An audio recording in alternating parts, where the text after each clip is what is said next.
건강보조식품이건 의약품이건 10가지, 20가지 약만 한 움큼 드시는 분들이 많이 있거든요. 과연 안전할까? 근데 제가 이런 이야기를 하면 우리 옆집 할아버지 보면은 80세인데 뭐 건강하고 정정하시던데, 그거에 대한 진실은 이렇습니다. 암에 걸려갖고 일찍 돌아가신 분들은 우리 기억에서 사라져요. 그런데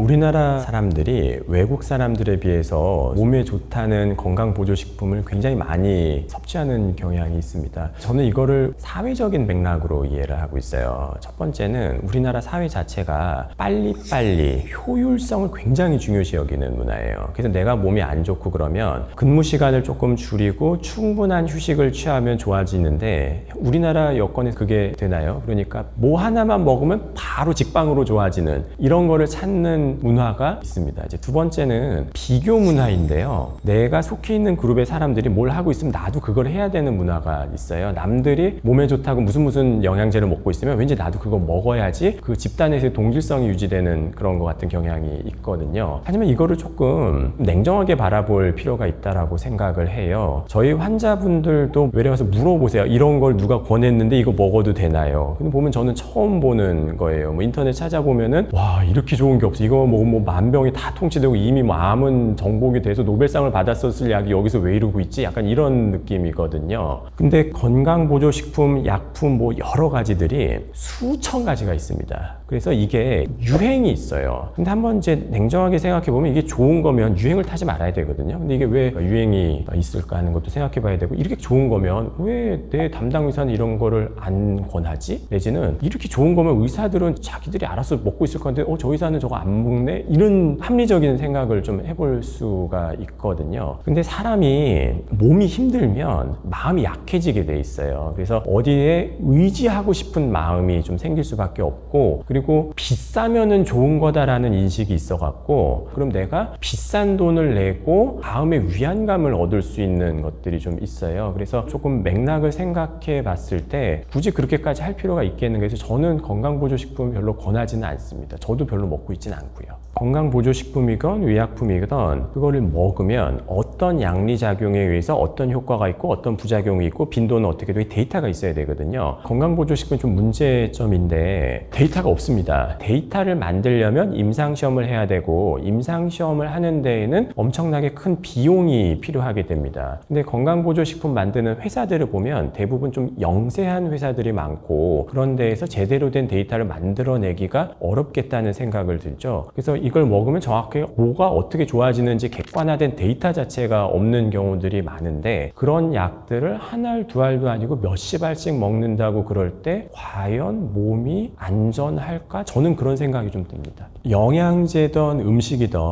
이게 내 몸에 들어가는 거거든요. 흡수가 되고 소화가 되면 내 몸의 일부가 되는 겁니다. 그런데 영양제를 선택을 할 때에는 깐깐하지 않게 선택하는 경향이 있어요. 가령 애기 이유식을 고른다고 그러면 이거는 음식이 괜찮을지, 뭐 분유를 하나 고른다고 하더라도 성분을 따져보고 합리적으로 소비하시는 분들이 영양제는 성분이 뭔지, 식약처 허가를 받은 건지, 유통기한은 얼마나 되는 건지, 부작용은 어떤 거 되는 건지 따져봐야 될 부분이 굉장히 많은데 그런 걸 따지지 않는 경향이 있더라고요. 그래서 내 몸에 들어가는 거는 적어도 요모조모 따져보고서는 정하는 게 좋지 않을까, 저는 그렇게 생각합니다. 오히려 저는 환자분들에게 운동을 굉장히 많이 권하고 있고요. 항암치료 이거는 체력이 길러지는 거거든요. 근데 갑자기 운동을 하려면 몸이 힘들 수도 있잖아요. 그래서 저는 개인적으로는 걷기 운동을 좀 많이 권해요. 그래서 살짝 땀날 정도로 산책을 좀 빠른 속도로 하시라. 혼자 하면은 좀 심심하니까 가족분들하고 동네 공원 같은 거 같이 산책하면서 이야기도 좀 나누고, 왜냐면 같이 산책을 하면 굉장히 좋은 효과들이 많이 있거든요. 첫 번째는 근육을 사용하게 되니까 근육이 빠지지 않게 되고요. 가족이랑 같이 걷게 되면 가족 간의 관계도 돈독해지는 경우가 많고, 걷다 보면 소화도 잘 돼요. 그러면은 밥맛도 조금 좋아지고 우울한 기분도 조금 좋아집니다. 그래서 정신 건강에도 좋고 신체 건강에도 좋고 사람들과의 관계에도 좀 좋아지니 조금 걸으시라. 그러면은 그거를 꾸준하게 실천하는 분도 계시고요. 그런 거 말고 좋은 거 약 뭐 없어요? 이렇게 얘기하시는 분도 계세요. 그런 걸 볼 때마다 쉽고 편한 곳에는 길이 없구나 하는 생각을 저는 많이 합니다. 처방연쇄라고 하는 개념이 요즘에 많이 문제가 되고 있어요. 간단하게 이야기하면은 약을 너무 많이 드시게 되면서 벌어지는 문제를 이야기하게 됩니다. 한 가지 예를 들면 비도 오고 뭐 관절도 안 좋고 그럼 아이고 허리가 좀 아프다 쑤시다 이런 거 할 수 있거든요. 그럼 허리가 아프면은 동네 정형외과를 가세요. 소염진통제 같은 거 약을 좀 처방을 해드리면 소염진통제를 먹죠. 근데 그걸 먹으면 또 속이 쓰려요. 그럼 동네 내과를 가요. 내과를 가면 소화가 안 된다고 그러면 소화제도 주고 위장약도 주고 그러면 이제 약을 먹다 보면은 또 이상하게 좀 잠이 안 오고 잠이 안 오니까 수면제 처방받으려고 정신건강의학과 가기도 하고 거기 가서는 또 다른 약을 한 움큼 해서 이 약 저 약 해보면은 뭐 10가지 20가지 약만 한 움큼 드시는 분들이 많이 있거든요. 이게 상당히 좀 심각한 사회적인 문제가 되는데 이게 의사 입장에서 다른 병원에서 다른 의사들이 어떤 약을 처방을 했는지 알 방법이 없습니다. 내가 처방하는 그것만 보이기 때문에 그런 이유에서 가끔 환자분들한테 지금 드시는 약 한번 다 꺼내보시라. 그럼 막 온갖 약이 다 나와요. 그래서 이거는 무슨 약이에요? 물어보면 약이 다 흰색 동그라니까 막 헷갈리세요. 이게 위장약인지 관절염 약인지 이러다 보면 이게 아침에 내가 약을 먹었는지 안 먹었는지 아침에 먹었는데 오후에 또 먹고 약화 사고라는 것들이 일어나기 마련이고 가장 문제가 되는 건 약 먹고 좀 어지러우실 때 행여나 운이 없어서 낙상을 한다던가 이러면 어르신들 낙상하면 뼈 부러지는 경우도 많거든요. 그러면은 멀쩡했었던 분이 약 많이 먹고 좀 어지럽다가 낙상을 당해갖고 수술해야 되는 사태가 벌어지면 굉장히 손해가 나는 거잖아요. 그래서 무슨 약을 어떻게 먹는지를 주의 깊게 좀 챙겨보는 것이 중요한데 문제는 우리나라 현재 의료 시스템에서 주치 개념이 희박하기 때문에 그거를 누군가가 한 명이 통합적으로 챙겨줄 수 있는 시스템이 별로 없습니다. 그래서 고령의 환자분들께는 무슨 약을 먹는지 꼭 본인이 좀 챙기시라. 그리고 이제 그게 좀 안 될 것 같으면 주변의 따님이나 가족분들한테 이거 좀 챙겨달라. 그래서 약통 같은 거 일주일 단위로 나오는 것도 있고 그러거든요. 월요일 약, 아침 약, 저녁 약 해가지고 챙겨보시고 조금 돌봐드리라. 이제 이런 부탁을 좀 많이 하게 되는데요. 중요한 거는 내 건강은 내가 챙겨야지 돼야만 하는 거거든요. 누가 다 챙겨주면 좋은데 우리나라 시스템에서는 그런 게 좀 없다는 게 좀 아쉽습니다. 저는 달리기를 개인적으로 좋아해가지고 일주일에 4번 혹은 5번은 30분 이상씩 꼭 달리기를 하고 있습니다. 이게 해보니까 여러 가지 측면에서 저는 좋더라고요. 첫 번째로 좋았었던 거는 정신 건강에 굉장히 좋아요. 그래서 달리는 동안에는 어떤 잡다한 생각들을 좀 끊어낼 수가 있고 그러면서 뇌에 휴식 시간을 좀 줄 수가 있고 달리고 나면 집중력이 좀 좋아진다라고 하는 것도 느끼고 우울한 감정들도 많이 좀 좋아지고 해서 정신 건강에 굉장히 좋구나 하는 걸 저는 많이 느꼈고요. 두 번째는 근육의 양이 유지가 되면서 저 원래 허리가 되게 안 좋아서 디스크 있고 그랬었는데 달리기 규칙적으로 하고 나서는 척추 건강에 되게 도움을 많이 받았어요. 자세도 조금 똑바라지고 디스크 같은 것도 좀 없어지고 허리 아픈 것도 좋아져가지고 저는 도움을 좀 많이 받았고요. 세 번째는 그렇게 규칙적으로 달리게 되니까 소소한 성취감을 또 느낄 수가 있습니다. 그거 뭐라고 달리기 조금 했다고 성취감을 느끼나 저도 처음에는 그런 생각을 했는데 사실 2주 전에 춘천 마라톤 풀코스를 처음으로 완주를 했거든요. 저도 제가 이렇게 될 거라고는 전혀 생각을 못했어요. 운동하고는 1도 관련이 없었던 사람이고 맨날 그냥 책상에서만 공부하던 사람이어갖고 운동신경이라고는 제로였었던 사람인데 어찌 하다 보니 그렇게 되더라고요. 처음에는 100m도 못 뛰었었던 사람이거든요. 그래서 그렇게 뭔가 규칙적으로 운동을 하면 여러 가지 측면에서 도움을 저는 많이 받았습니다. 물론 사람마다 조금씩 다른 부분이 있으니까 뭐 무릎이 안 좋으신 분들은 그렇게 힘든 운동을 하기가 좀 어려운 측면도 있겠지만 달리기가 좋은 점 중에 하나는 특별한 도구가 필요하지 않거든요. 그리고 시간이 없을 때 가장 시간 대비 가성비가 좋은 운동이에요. 가령 저도 수영 같은 것도 좀 좋아하는데요. 수영장을 가려면 준비하고 왔다 갔다 1시간 걸리기도 하고 등산도 가는데 뭐 어딜 가든 30분 1시간 걸리거든요. 근데 달리기는 집 앞에서 그냥 운동화만 신으면 엘리베이터 내려가서 아파트 근처부터 뛰기 시작하면 되니까 내가 오늘 시간이 10분밖에 없네? 그럼 5분만 뛰고 와야지. 시간이 없을 때 가장 하기 좋은 운동입니다. 근데 제가 보는 환자분들은 60대, 70대 분들이 많아서 달리기를 권하면은 근육이 없는 상태에서 달리면 부상의 위험성이 있거든요. 그래서 저는 달리기를 권하진 않고 걷기를 추천드립니다. 그래서 걸으면서 점점 속도를 늘려가면서 걷는 거, 조금 익숙해지면 계단을 엘리베이터를 이용하지 않고 오르락내리락 하는 연습. 왜냐면 근육 양이 유지가 돼야 건강한 노후 생활을 보낼 수 있다는 말이 정말 맞는 말이거든요.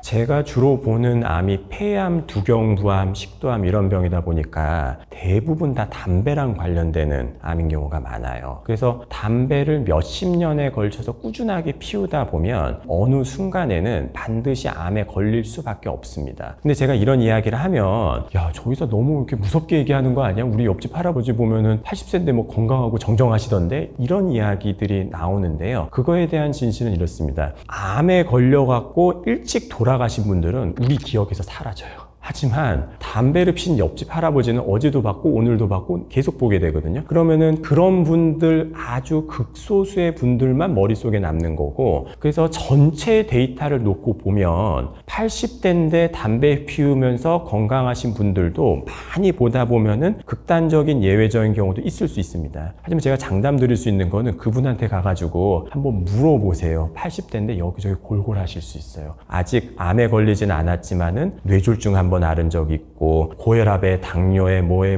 해가지고 몸이 성하지 않으실 수 있습니다. 근데 이제 그런 거는 있어요. 타고난 체질, 즉 DNA 변화가 복구가 잘 되는 분들도 있어요. 그런 분들은 똑같이 발암물질이 들어오더라도 DNA 변화가 좀 늦게 나타나거나 적게 나타나면 운 좋게 암에 아직 걸리지 않은 상태로 유지되는 경우들도 좀 있습니다. 왜냐하면 암의 발생에 있어서 유전적인 소인도 중요하지만 환경적인 영향 역시 중요하고, 거기에 또 우연의 요인이라고 하는 것도 굉장히 크게 작용을 하거든요. 아마 주변에 보면 술, 담배도 안 하고 모범적으로 살았는데 암에 걸리시는 분들도 종종 있습니다. 그래서 암에 걸리던데 오늘도 술, 담배 할래? 이렇게 자기 합리화하시는 분들도 좀 계시는데요. 우리가 컨트롤할 수 있는 부분이 있고 컨트롤할 수 없는 부분이 있거든요. 운에 내 인생을 맡겨버리는 것보다 내가 진인사대천명이라고 열심히 최선을 다하고 어떤 결과가 생기던 간에 내 인생의 일부로서 받아들이는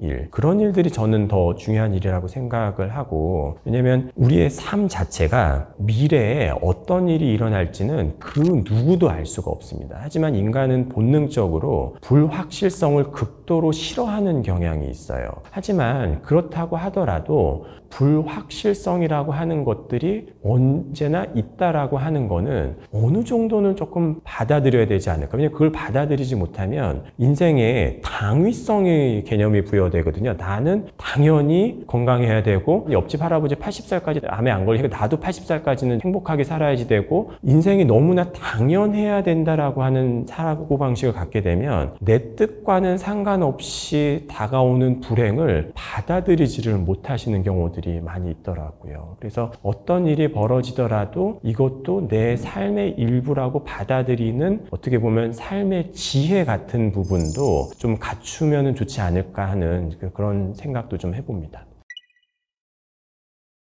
요즘에 이제 화두가 되는 개념 중에 저속 노화 혹은 감속 노화라고 하는 개념이 있어요. 노화라는 것도 사람의 일생을 놓고 보면은 어쩔 수 없는 과정이기는 합니다. 하지만 노화의 속도를 더디게 만들 수 있는 방법은 분명히 있고, 노화의 속도를 줄이는 방법 중에 크게는 세 가지를 꼽더라고요. 이제 첫 번째가 식사. 근데 식사 중에서도 혈당 스파이크가 일어나지 않는 식사, 가령 흰쌀밥보다는 현미식이라든가 정제되지 않은 당류 음식들, 대표적인 게 주스, 콜라, 사이다 이런 것들이거든요. 이제 그런 것들을 피하는 것만으로도 노화의 상당 부분을 속도를 줄일 수 있다. 두 번째가 운동, 특히 이제 존투 운동이라고 해서 유산소 운동을 많이 하는 거가 노화의 속도를 더디게 만드는 데 중요하다. 뭐 이미 데이터들도 많이 있고요. 이제 세 번째가 수면에 대한 부분이더라고요. 그래서 우리가 의외로 카페 카페인에 중독돼서 살아가는 사람들이 굉장히 많아요. 적어도 오후 한 3, 4시 이후에는 카페인을 섭취하지 않는다던가, 같은 시간에 규칙적으로 잠자리에 드는 습관을 든다던가, 혹은 또 운동을 규칙적으로 하면은 잠도 더 꿀잠을 잘 수가 있거든요. 그래서 양질의 수면 시간을 적절히 확보하는 거가 굉장히 노화의 측면에서는 중요하다, 이런 이야기를 합니다. 제가 이렇게 말씀드리면 에이 그걸 누가 몰라, 다 아는 거지, 이렇게 되거든요. 여기서의 관점은 건강한 생활 습관이